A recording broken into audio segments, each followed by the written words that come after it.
really pleased to give you an update on our T.50 Supercar, which we announced in November 2017.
I'm really pleased to give you an update on our T.50 Supercar, which we announced in November 2017.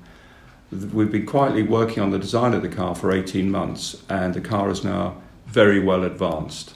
We've been going out to sale privately and individually with potential customers, and we've had a massive amount of interest in the car so far. The T.50 Supercar sets completely new standards for lightweighting and for design purity.